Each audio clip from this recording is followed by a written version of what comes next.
इस चैनल पे आपका फिर से स्वागत है दोस्तों। आज हम बंगाल के इतिहास के बारे में जानेंगे। बंगाल के बारे में जैसा हमने बतलाया था पिछले वीडियो में कि बंगाल पूरे भारत का एक तरीके से सारांश है, क्योंकि वहाँ पे सारी फसलें होती हैं। समुद्र के किनारे होने से एक्सपोर्ट फैसिलिटी है, पोर्ट है वहाँ पे। इसके अलावा वहाँ पे खनिज भी मिलते हैं। तो इसकी वजह से बंगाल हमेशा से काफ़ी खुशहाल प्रदेश रहा है और वो उस पर हर किसी की नज़र होती है। सारी यूरोपीय कंपनियां जो भारत में आती हैं अपनी फैक्ट्रियां बंगाल में ज़रूर लगाती हैं। मुग़लों का भी उस पर वहाँ से मुग़लों को बहुत बड़ा राजस्व का हिस्सा प्राप्त होता है। तो औरंगजेब जब तक होते हैं तब तक बंगाल पे उनका नियंत्रण होता है, परंतु औरंगजेब की मृत्यु होने के साथ ही मुग़लों का नियंत्रण कम होने लगता है, क्योंकि बाद के जो शासक आते हैं वो कमज़ोर शासक होते हैं और अयोग्य शासक होते हैं, भोग विलासिता में ज़्यादा डूबे रहने वाले शासक होते हैं। तो इन सब वजहों से जो स्थानीय सूबेदार होते हैं, जो गवर्नर होते हैं, वो वहाँ के शासन पे स्थापित हो जाते हैं, अर्थात बंगाल को स्वतंत्र घोषित कर देते हैं। तो सबसे पहले हम जानते हैं कि इसकी शुरुआत किस तरीके से हुई और अंग्रेज़ों को वहाँ पे किस प्रकार का अधिकार प्राप्त हुआ। अंग्रेज़ों को भी अधिकार दिए जा रहे थे और वहाँ पे सूबेदार भी थे मुग़लों की तरफ से।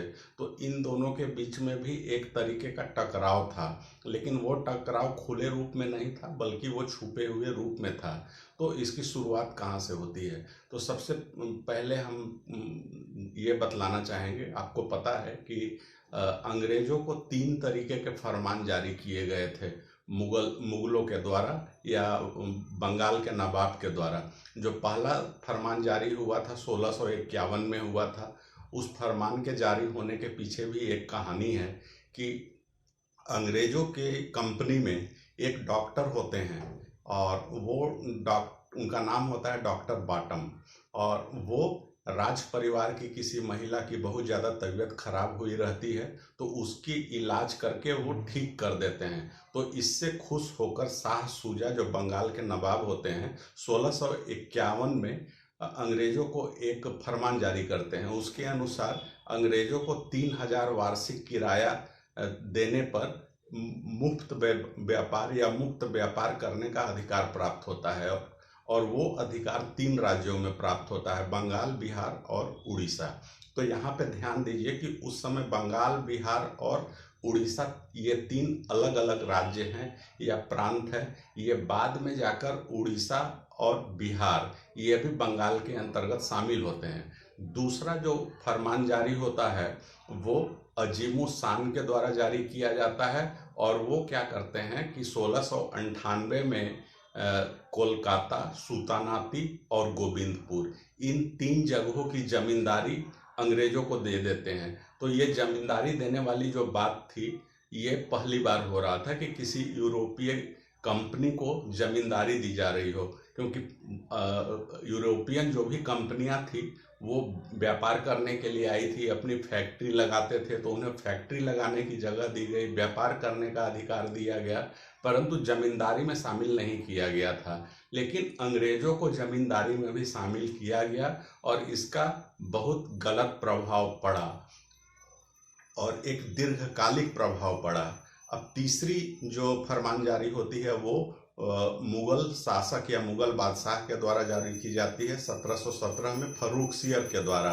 इसके अंतर्गत वही पुराना वाला जो फरमान होता है शाह सूजा का कि 3000 वार्षिक किराया के आधार पर बंगाल, बिहार और उड़ीसा में उन्हें व्यापार करने का अधिकार प्राप्त हो जाता है। तो इसमें भी वही बात थी, लेकिन फ़र्क सिर्फ इतना था कि पहला वाला बंगाल के नवाब के द्वारा जारी किया गया था, जबकि ये वाला पूरे मुग़ल साम्राज्य के शासक के द्वारा किया जा रहा है। तो इसका प्रभाव ज़्यादा बड़ा था। अब हम आते हैं अन्य चीज़ों पे कि 1700 ईस्वी में मुर्शीद कुली खान, यही बंगाल के संस्थापक भी होते हैं, अर्थात स्वतंत्र बंगाल राज्य की स्थापना का श्रेय इन्हीं को जाता है, मुर्शीद कुली खान को। तो ये मुर्शीद कुली खां कौन थे, इनके बारे में हम पहले जानते हैं। तो 1700 ईस्वी में औरंगजेब के द्वारा मुर्शीद कुली खां को बंगाल का दीवान बनाया जाता है। दीवान का काम होता है जो राजस्व की वसूली होती है, उस वसूले गए राजस्व को पहुंचाना, मुगल शासक के राजकोष तक उस राजस्व को पहुंचाना, ये काम उन्हें सौंपा गया। तो इसी काम में वो लगे रहे, करते रहे। अब 1717 ईस्वी में फर्रुखसियर ने उन्हें बंगाल का सूबेदार बना दिया। बंगाल का जब सूबेदार बना दिया तब वो उनका एक टकराव भी वहाँ से शुरू होता है अंग्रेजों के साथ में, क्योंकि अंग्रेजों को जमींदारी दे दी गई थी कुछ जगहों पे अजीमो शान के द्वारा, और उससे वो मुर्शीद कुली खां खुश नहीं थे, और फर्रुखसियर का जो फरमान जारी हुआ था उससे भी वो खुश नहीं थे। तो एक तरीके से अंग्रेज और मुर्शीद कुली खां के बीच में एक टकराव सा चल रहा था अंदर अंदर, लेकिन वो कुछ कर नहीं सकते थे क्योंकि वो तो बंगाल के नवाब ही थे। अब उनकी भी एक महत्वाकांक्षा जागने लगती है, तो सबसे पहला उन्होंने काम क्या किया कि बंगाल के प्रभाव को, अर्थात बंगाल के आसपास जो गतिविधियां ज़्यादा चल रही थी तो उससे दूर होने के लिए और अजीमो शान से विवाद होने की वजह से राजधानी को सबसे पहले वो ट्रांसफ़र कर देते हैं। पहले बंगाल की राजधानी होती है ढाका, उसको ट्रांसफ़र करके वो मुर्शिदाबाद में बंगाल की राजधानी बना देते हैं। अच्छा, यहाँ पे एक और बात ध्यान रखेंगे कि 1707 ईस्वी में औरंगजेब की मृत्यु होती है। इसके बाद से ये सारी चीज़ें होने लगती है कि उसके बाद कमज़ोर शासक आने लगते हैं मुगल शासन में, तो वहाँ के बाद की ये सब घटनाएं हैं। तो 1919 में उड़ीसा को बंगाल में शामिल कर लिया जाता है, ये दूसरी चीज़ें होती है। और 1919 में ही मुर्शीद कुली खां ने बंगाल को स्वतंत्र कर लिया, परंतु उन्होंने डायरेक्ट स्वतंत्रता की घोषणा नहीं की और न मुगलों के द्वारा उन्हें ऐसी कोई मान्यता दी गई थी। तो लेकिन उनका व्यवहार जो था स्वतंत्र शासक की तरह था, अपनी तरह से वह राजस्व की वसूली करते थे और अपने तरीके से अपने सिस्टम को चलाया करते थे। वो जमींदारों को और कृषकों को अपने प्रभाव में लेने के लिए कुछ सिस्टम भी शुरू करते हैं, जैसे एक इजारेदारी व्यवस्था की शुरुआत वो करते हैं। इसके अंतर्गत क्या है कि भू राजस्व की वसूली का काम अब ठेकेदारी में दे दिया जाता है। दूसरी, एक किसानों के उत्थान के लिए तकाबी व्यवस्था की शुरुआत की जाती है। इसमें किसानों को लोन दिया जाता है आसान शर्तों पे, ताकि वो खेती बाड़ी पे ज़्यादा ध्यान दे सके और ज़्यादा उपज प्राप्त कर सके, अर्थात खेती को बढ़ावा देने के लिए ये तकाबी व्यवस्था की शुरुआत की गई थी। और अपनी वो लोकप्रियता भी लोगों को, आम जनों तक वो पहुंचाना चाहते थे, बढ़ाना चाहते थे। तो इसके पीछे उनका मुख्य यही उद्देश्य था। अब इसका नतीजा ये होता है कि उनके सूबेदारी में बंगाल में विद्रोह भी बहुत कम होते हैं। गिने चुने विद्रोह, मात्र 3 विद्रोह होते थे, जो कि पहले के समय में विद्रोह ज़्यादा हुआ करते थे किसानों और जमींदारों के। तो मात्र 3 विद्रोह होते हैं। वो 3 विद्रोह को आप याद रख सकते हैं, ये एग्जाम्स में पूछे भी जा सकते हैं। पहला विद्रोह था उदय नारायण, सीताराम राय और गुलाम मोहम्मद के द्वारा विद्रोह किया जाता है। दूसरा सुजात खान और फिर नजात खान के द्वारा तीसरा विद्रोह किया जाता है। अब इस तरीके से मुर्शीद कुली खां अपना सूबेदारी चला रहे होते हैं और 1727 ईस्वी में उनकी मृत्यु हो जाती है। 1727 में उनकी मृत्यु के बाद जो दूसरे नवाब बनते हैं वो, उनका नाम है सुजाउद्दीन। यह 1739 तक नवाब रहते हैं। ये मुर्शीद कुली खां के दामाद थे, क्योंकि मुर्शीद कुली खां को कोई बेटा नहीं था, तो ये दामाद होते हैं। इनके समय की सबसे महत्वपूर्ण बात होती है कि 1733 ईस्वी में बिहार को बंगाल में शामिल कर लिया जाता है। तो अब उड़ीसा भी शामिल हो गया, बंगाल तो पहले से था ही, उड़ीसा भी शामिल हो गया, बिहार भी शामिल हो गया। तो अब इसका क्षेत्र जो है हो जाता है, अभी वर्तमान समय का देखें तो पश्चिम बंगाल, बांग्लादेश, बिहार, उड़ीसा और सिक्किम का क्षेत्र, ये पूरे बंगाल के क्षेत्र के अंतर्गत आते हैं। जब बिहार जब नया जब बंगाल में शामिल किया जाता है तो वहाँ के एक सूबेदार बनाए जाते हैं, नायब सूबेदार उन्हें कहना चाहिए, डिप्टी। वो डिप्टी जो होते हैं वो पटना के होते हैं, उनका नाम होता है अलवर्दी खान, और अलवर्दी खान को बनाया जाता है बिहार का नायब सूबेदार। अब और इसी समय में उड़ीसा के जो नायब सूबेदार होते हैं वो होते हैं सरफराज, और सरफराज सुजाउद्दीन का बेटा होता है। तो ये दोनों यहाँ पे अलवर्दी खान और सरफराज खान सेम ओहदा के हैं, अलग अलग प्रदेशों के ये नायब सूबेदार हैं। अब इन दोनों के बीच में एक टसल सा होता है कि इनके बीच में जो दो नायब सूबेदार हैं दोनों एक ही ओहदे वाले हैं, तो इनके बीच का एक टसल सा चलता है, एक मुकाबला सा होता है सरफराज और इनके बीच में। अब इनकी जब मृत्यु होती है सुजाउद्दीन की, तो सरफराज गद्दी पर बैठ जाता है। 1739 में वो बंगाल का नवाब बनता है।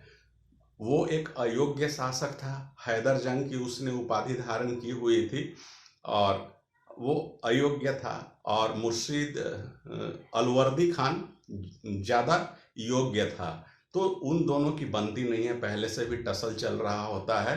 तो इसी को लेकर दोनों के बीच में एक विवाद उत्पन्न होता है, और अलवर्दी खान विद्रोह पर उतारू हो जाता है और वो विद्रोह करता है। इसका परिणाम होता है कि एक युद्ध होता है जिसे गिरिया का युद्ध के नाम से जाना जाता है, और ये 1740 में गिरिया नामक जगह में होता है। और इस युद्ध में अलवर्दी खान सरफराज को मार डालता है, उसकी हत्या कर देता है, और 1740 में ही अलवर्दी खान गद्दी पर बैठ जाता है, बंगाल का नवाब बन जाता है। जब वो बंगाल का नवाब अलवर्दी खान बनता है तो वो एक काफ़ी दूरदर्शी सोच वाला व्यक्ति था, एक कूटनीतिक तरीके से भी योग्य व्यक्ति था, और उसमें शासन के अच्छे गुण थे, अर्थात शासक के में जो गुण होने चाहिए वो सारे गुण उसमें थे। तो वो क्या करता है कि वो तो सरफराज को मारकर गद्दी पर बैठ गया, तो अपनी नवाबी की मान्यता उसे मुगल बादशाह से चाहिए था। अब उस समय मुगलों के बादशाह होते हैं मोहम्मद शाह रंगीला। तो वो क्या करता है अलवर्दी खान कि 2 करोड़ रुपए नजराना के रूप में मोहम्मद शाह रंगीला को दे देता है। इसे आप नजराना कहे, नजराना एक तरीके का घूस हो गया। तो मोहम्मद शाह तो एक रंगीला बादशाह तो था ही, उसे शासन प्रशासन में उसका ध्यान कम होता है, सुरा सुंदरी नृत्य संगीत इन सब चीज़ों में वो ज़्यादा डूबा हुआ रहता है। तो उसे जब 2 करोड़ रुपए मिलते हैं तो वो बहुत ज़्यादा खुश हो जाता है अलीवर्दी खान से, और उसकी नवाबी को मान्यता दे देता है। लेकिन 1740 से 1756 तक अलीवर्दी खान बंगाल के नवाब रहते हैं, परंतु उन 16 सालों में दोबारा फिर कोई राजस्व या नजराना नहीं देता है मुगल शासक को। तो ये इस तरीके से वो शासन कर रहा होता है। अब इसके समय की कुछ जो महत्वपूर्ण जो बात होती है वो होती है मराठों का आक्रमण।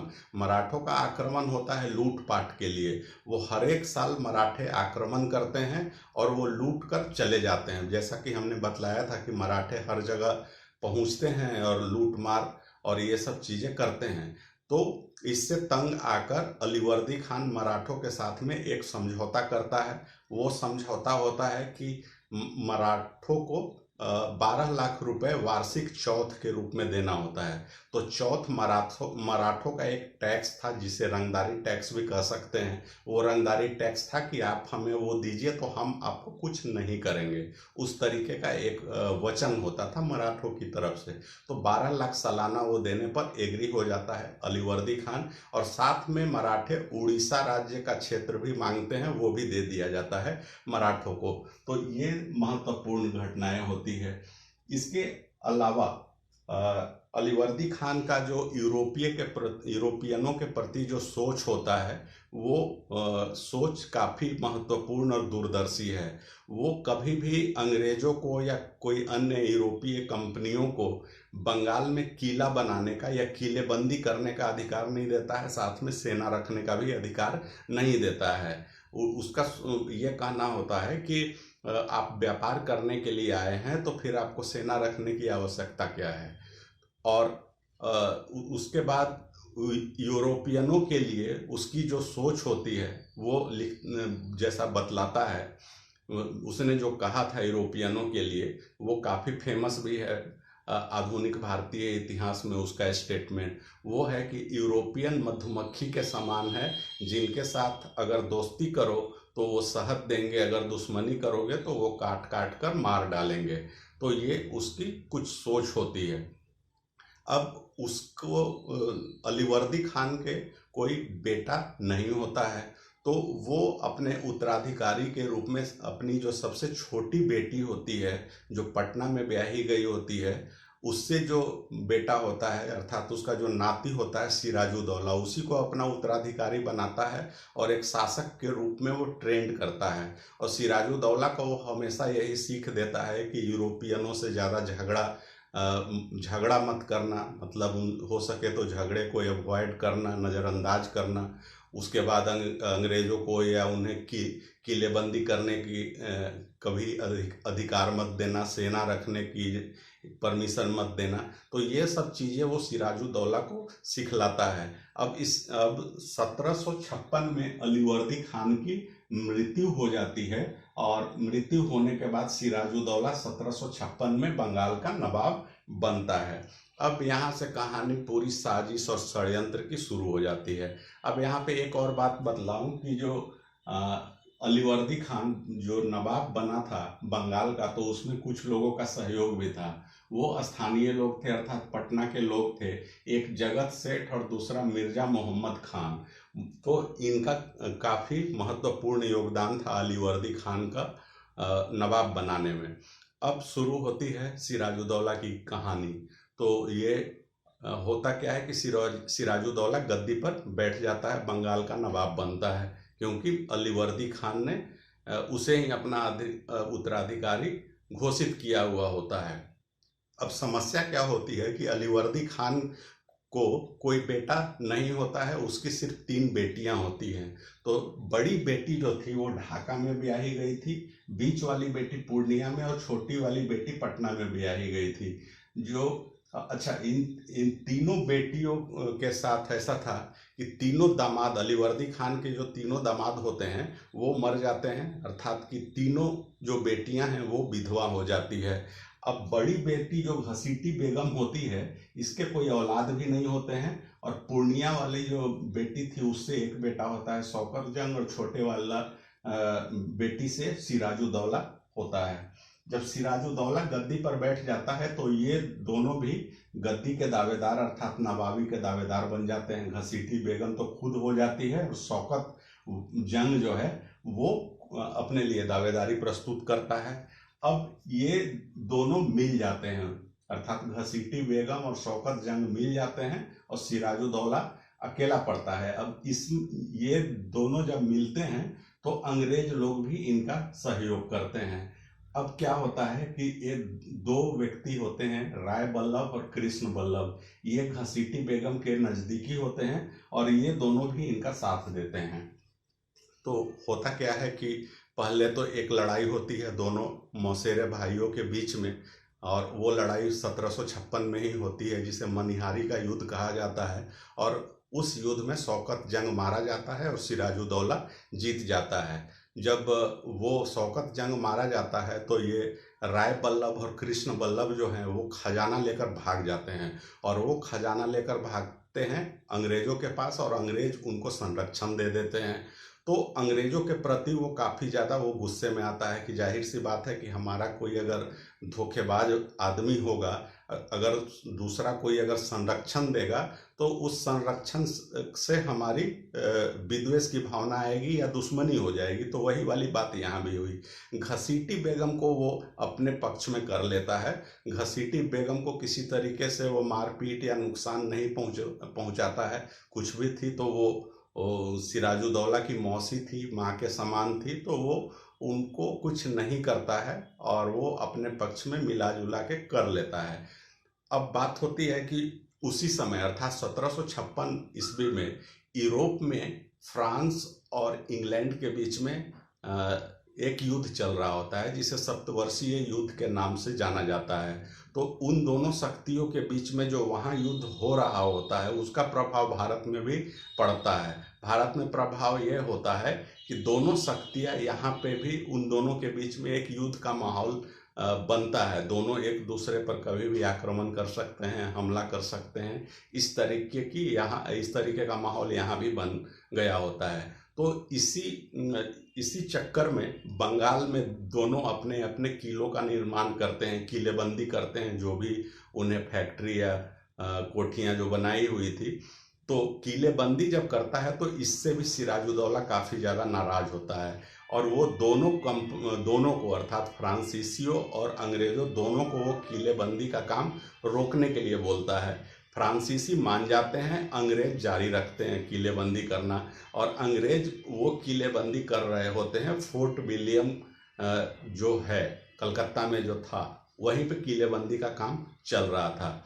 अब दो गलतियां हुई अंग्रेजों से जिससे वो काफ़ी नाराज होता है सिराजुद्दौला। पहली तो वो उसके जो गद्दार लोग थे राय बल्लभ और कृष्ण बल्लभ, उनको संरक्षण दिया था, तो वो अंग्रेजों से डिमांड करता है कि वो राय बल्लभ और कृष्ण बल्लभ को हमें सौंप दीजिए, तो अंग्रेज उसे सौंपते नहीं हैं। दूसरा है कि वो किलेबंदी का काम भी बंद नहीं करते हैं। तीसरी जो बात होती है जिस पर विवाद होता है वह है दस्तक प्रणाली। दस्तक प्रणाली 1717 में शुरू हुई थी, जब इनको फर्रुखसियर के द्वारा शाही फरमान जारी किया गया था बंगाल, बिहार और उड़ीसा में व्यापार करने के लिए। तो उसमें दस्तक मतलब एक परमिट या पास को कहते हैं। वो पास दिखलाने पे किसी चेक नाके पे या टोल जहाँ कलेक्ट किया जाता है, चुंगी वसूली जाती है, वहाँ उन्हें पैसा या टैक्स देना नहीं होता था, तो उसे ही दस्तक कहा जाता था। तो अंग्रेज लोग इस दस्तक वाली जो छूट उन्हें मिली हुई थी, सुविधा मिली हुई थी, इसका दुरुपयोग कर रहे थे। वो जाली तरीके से उसका इस्तेमाल कर रहे थे। तो इस पर भी वो सिराजुद्दौला रोक लगा रहा था। इन तीनों चीज़ों के लिए अंग्रेजों को बोल रहा था, परंतु अंग्रेज किसी भी बात को मानने के लिए तैयार नहीं होते हैं। और सबसे बड़ा जो कारण होता है वो किलेबंदी का काम, क्योंकि वो अपने नाना से ही बचपन से सुनता आया था कि यूरोपियनों को कभी किलेबंदी करने मत देना, सेना रखने मत देना। तो वो अंततः क्या करता है कि अंग्रेजों की फैक्ट्री होती है कासिम बाजार में, तो वहाँ पे वो आक्रमण कर देता है जून 1756 में। वहाँ पे हमला करके वो उसे जीत लेता है। उसके बाद वो फोर्ट विलियम में जहाँ किलेबंदी का काम हो रहा होता है कलकत्ता में, तो वहाँ पे वो पहुँचता है और वहाँ भी आक्रमण करता है। चारों तरफ से वो घेर लेता है फोर्ट विलियम को और 5 दिन तक घेरेबंदी करता है। अंग्रेजों के गवर्नर होते हैं ड्रेक और उनके सेनापति का नाम होता है मिंचन। तो ये दोनों भाग जाते हैं, फूल्टा द्वीप पे शरण लेते हैं।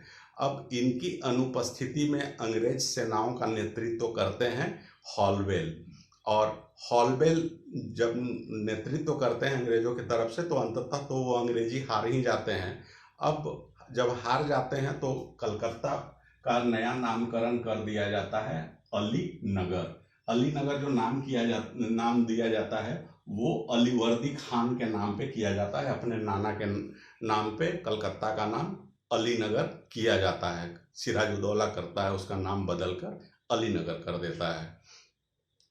अब हॉलवेल के बारे में क्या है कि उन्होंने एक किताब लिखी है जिसका नाम है अलाइव द वंडर, और उस किताब में उन्होंने एक ब्लैक होल की घटना का जिक्र किया है जिसे काल कोठरी की घटना भी कहा जाता है।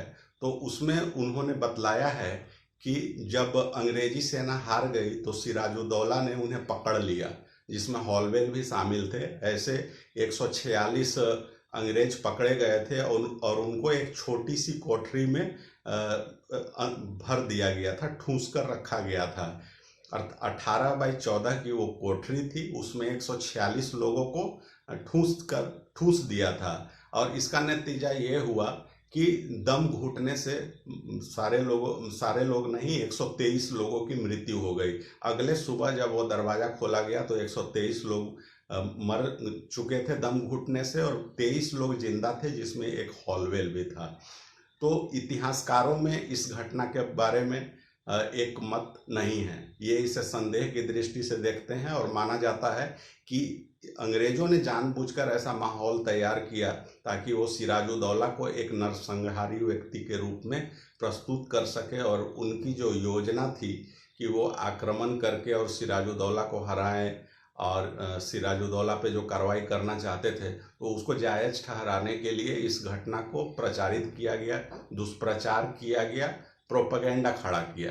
तो ये बात है, परंतु इसको आप याद रखिएगा, ब्लैक होल की घटना और उसके नाम अलाइव द वंडर। बाद में ये हॉलवेल जो हैं ये बंगाल के कार्यवाही गवर्नर भी बनते हैं 3 सालों के लिए। तो ये चीज़ें होती हैं। अब क्या होता है कि अंग्रेज जब हार रही होती है तो उनकी कोठी मद्रास में थी, मद्रास में भी ऑलरेडी पहले से थी, वहाँ पर किलेबंदी भी हो चुकी थी, क्योंकि अलवर्दी खान की तरह मद्रास में उन्हें कोई किलेबंदी से रोकने और सेना रखने से मना नहीं थी। तो वहाँ पे वो उनका सेना काफ़ी अच्छी तरीके से विकसित अवस्था में वहाँ पे सेना रखी गई थी, किलेबंदी की गई थी। तो वहाँ पे खबर पहुँचती है तो वहाँ से 2 यूनिट निकलती है अंग्रेजों की। एक निकलती है पैदल सेना या थल सेना जिसको कह लें, उसका नेतृत्व करते हैं रॉबर्ट क्लाइव, और दूसरा नेवी निकलती है जिसका नेतृत्व करते हैं वाटसन। ये वही रॉबर्ट क्लाइव है जो बाद में बंगाल के गवर्नर बनते हैं, और इनके बारे में प्रश्न पूछा जा सकता है कि वो पहले कहाँ के गवर्नर थे या कहाँ पे वो पदस्थापित थे। तो पहले वो मद्रास में पदस्थापित थे, ये ध्यान रखिएगा, क्योंकि क्लाइव का काफ़ी महत्वपूर्ण योगदान है अंग्रेजों को भारत में स्थापित करने के लिए शुरुआती। तो ये दोनों जब सेनाएं निकलती हैं तो बहुत बड़ी सेना हो जाती है। अब उसका नतीजा होता है कि इसका नतीजा ये होता है कि सिराजुद्दौला को भी डर होता है कि ये सेना उसको हरा सकती है, सिराजुद्दौला को। तब दोनों के बीच में एक समझौता होता है और उसे संधि का रूप दिया जाता है, जिसे अलीनगर की संधि कहा जाता है। और अलीनगर की संधि फरवरी 1957 में की गई थी, और इसमें सारी चीज़ें बहाल कर दी गई, जैसे कि फ्री ट्रेड अर्थात 1717 में जो मुक्त व्यापार का उन्हें अधिकार प्राप्त था वो दिया गया।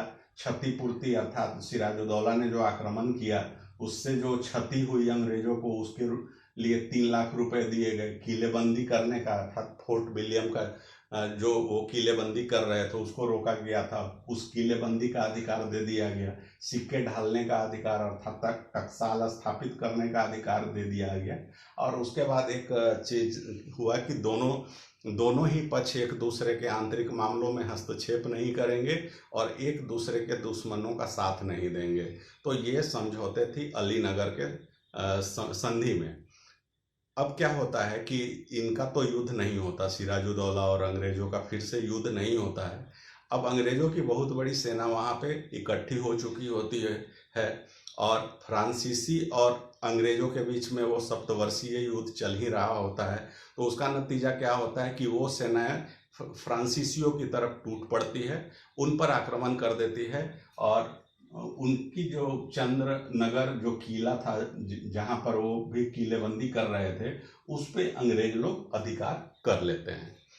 तो अब पलासी का युद्ध आपने सुन रखा होगा, 1757 में ही हुआ था और इसके बाद जो है सो अंग्रेजों का पैर भारत में पड़ता है। वो 50% से ज़्यादा कह लें, आधे से ज़्यादा अपने को यहाँ स्थापित कर लेते हैं। तो उसकी पृष्ठभूमि को हम जानते हैं और उस युद्ध के परिणाम के बारे में। तो दोस्तों, पलासी का युद्ध एक तरीके से कहें तो ये किसी फिल्मी कहानी के समान लगता है इसकी स्टोरी। इसमें बहुत युद्ध कम है, इसमें षड्यंत्र, धोखेबाजी, गद्दारी, ये सारी चीज़ें हैं। तो वो जो पूरा खाका जो तैयार करता है पलासी के युद्ध के लिए और किस प्रकार से एक प्रॉपर प्लानिंग करके क्लाइव सिराजुद्दौला को हराता है, वो देखिए। बहुत कूटनीतिक व्यक्ति था। तो सिराजुद्दौला के अपने लोग काफ़ी ज़्यादा गद्दार होते हैं शुरू से ही। शौकत जंग, घसीटी बेगम, राय बल्लभ, कृष्ण बल्लभ, ये लोग होते हैं। तो इसके कारण से उसकी सेना में या उसके दरबार में बहुत सारे लोग जो होते हैं सिराजुद्दौला के विरोधी होते हैं। उन्हीं विरोधियों में उसका प्रमुख सेनापति होते हैं मीर जाफर और राय दुर्लभ। ये उसके विरोधी होते हैं। और व्यापारी में जगत सेठ होते हैं, जिसकी मदद से अलीवर्दी खान नवाब बने थे, वो जगत सेठ व्यापारी अमीर चंद और मानिक चंद। अमीर चंद और मानिक चंद भी बहुत बड़े व्यापारी होते हैं। मानिक चंद वही जिनके नाम पे जो गुटखा एक बनता है, तो वही मानिक चंद ये हैं। तो ये गद्दार व्यक्ति थे जिन्होंने सिराजुद्दौला के साथ में गद्दारी की थी। अब रॉबर्ट क्लाइव का पकड़ता है सबसे पहले अमीर चंद को, और वो बोलता है कि मीर जाफर से मिलवाओ जो उसका सेनापति है। तो अमीर चंद इसके लिए तैयार नहीं होता है, कुछ शर्तें रखता है। सबसे पहले वो 30 लाख रुपए की डिमांड करता है, तो क्लाइव उस समय देने के लिए वो रेडी नहीं होता है। वो बोलता है कि हाँ तुम पहले मिलवाओ उसके बाद देंगे। इस पर हामी भरता है क्लाइव। दूसरी शर्त होती है अमीर चंद की कि बंगाल का जो खजाना है उसका 50% अमीर चंद को चाहिए। इतने बड़े अमाउंट की वो डिमांड करता है। तो क्लाइव इस पर भी एग्री होता है। अब होता है कि वो पैसा तो तुरंत दे नहीं सकता था, तो इसके लिए एक समझौता पत्र तैयार किया जाता है, एग्रीमेंट पेपर तैयार किया जाता है। और वो भी एग्रीमेंट पेपर दो तरीके के तैयार होते हैं, एक ओरिजिनल डॉक्यूमेंट होता है और दूसरा एक जाली डॉक्यूमेंट होता है। ओरिजिनल वाला जो होता है वो वाइट पेपर पे होता है, और जाली वाला जो होता है वो रेड पर होता है। अब अंग्रेजों की तरफ से सिग्नेटरी अथॉरिटी थी वो वाटसन को थी, अर्थात जो नेवी वाले जो हेड थे। तो वाटसन जो है वो जाली वाले पे साइन करने के लिए तैयार नहीं होते हैं, वो सिर्फ ओरिजिनल वाले पेपर पे साइन कर देते हैं। रेड वाला जो जाली पेपर होता है उस पर क्लाइव खुद साइन कर देता है वाटसन की, अर्थात जाली साइन वो करता है क्लाइव, और वो अमीर चंद को दे देता है। अमीर चंद मीर जाफर से मिलवाता है। अब मीर जाफर से जब मिलवाता है तो क्लाइव और मीर जाफर के बीच में एक समझौता होता है, और वो क्लाइव मीर जाफर को ऑफर करता है कि हम आपको बंगाल का नवाब बना देंगे। तो मीर जाफर काफ़ी एक महत्वाकांक्षी व्यक्ति था, तो वो तैयार हो जाता है कि मैं बंगाल का नवाब बनूंगा। तो इसके लिए वो सारी शर्तें वो मान जाता है। बदले में क्या करना था उसे, तो अंग्रेजों ने शर्त रखी थी कि कोलकाता जो है वो अंग्रेजों के नियंत्रण में दे दिया जाएगा, और 24 परगना की जो जमींदारी है वो भी दे दी जाएगी अंग्रेजों को। इस पर वो हामी भर देता है। और क्लाइव ने रणनीति बनाई कि पलासी में इसको लेकर आना है, अर्थात सिराजुद्दौला को पलासी नामक जगह में लेके आना है, और उसकी सेनाएं जो होंगी सिराजुद्दौला की वो लड़ेंगी नहीं। उसके जैसे जो भी सेनापति हैं या अलग अलग जो लोग हैं वो निष्क्रिय रहेंगे। तो ये रणनीति होती है। और पलासी जगह इसलिए चुना जाता है, एक गंगा के किनारे कलकत्ता से 32 किलोमीटर दूर ये जगह है, नदिया डिस्ट्रिक्ट में पड़ता है ये। तो वहाँ पे है, वो ऐसी जगह है कि भागने का वहाँ से मौका नहीं था, क्योंकि बगल में गंगा नदी बह रही होती है। तो उस पे भी नदी में भी अंग्रेजों के नाविक लगे होंगे, ये उनकी रणनीति थी। अब क्या होता है कि मीर जाफर के साथ समझौता हो जाता है। अब अमीर चंद को पैसे चाहिए थे, तो उसका नतीजा क्या होता है कि क्लाइव उसकी हत्या करवा देता है। लेकिन फिर भी ये जगत सेठ और मानिक चंद जो हैं क्लाइव का सहयोग करना जारी रखते हैं। अब प्लान के अनुसार एक भूमिका तैयार की जाती है, लेकिन सिराजुद्दौला जो है वो समझ जाता है, वो उकसाने वाली कार्रवाई करता है क्लाइव। वो उकसाना चाहता है कि किसी तरीके से झगड़े की शुरुआत हो जाए, युद्ध की शुरुआत हो। सिराजुद्दौला नज़रअंदाज करता है, लेकिन अंततः क्लाइव क्या करता है कि हमला कर देता है मुर्शिदाबाद के मेन गेट पर। तब वैसी स्थिति में सिराजुद्दौला अपनी सेना के साथ बाहर निकलता है, और वो अंग्रेज भागते हुए पलासी तक जाते हैं। जो उनकी रणनीति थी वहां तक वो पहुंच जाता है। अब क्या होता है कि ये दोनों निष्क्रिय हो जाते हैं, जो मुख्य सेनापति मीर जाफर और राय दुर्लभ, ये निष्क्रिय हो जाते हैं। उसकी तरफ से जो लड़ते हैं वो मीर मदान और मोहन पाल जैसे कुछ सेनापति जो होते हैं, जो अलग अलग टुकड़ियां होती है सेना की, तो अलग अलग टुकड़ियों के जो हेड होते हैं उनमें से एक मीर मदान और मोहनलाल होता है। तो वो सिराजुद्दौला के लिए लड़ाई करते हैं, और मीर मदान मारा जाता है। मोहनलाल क्या करता है कि वो सिराजुद्दौला को वो बाहर निकाल देता है युद्ध क्षेत्र से, पूरी यूनिट उसके पीछे लगा देता है सिराजुद्दौला के पीछे साथ लगा देता है और कहता है कि आप युद्ध क्षेत्र से निकल जाइए। उससे भनक लग जाती है सारे षड्यंत्र की, तो वो बचाने के लिए सिराजुद्दौला को युद्ध क्षेत्र से बाहर निकल जाता है। सिराजुद्दौला निकल जाता है और यह मोहनलाल भी युद्ध में मारा जाता है। सिराजुद्दौला भागकर अपनी राजधानी मुर्शिदाबाद में पहुंचता है। उसका पीछा करते हैं मीर जाफर के बेटा मीरन।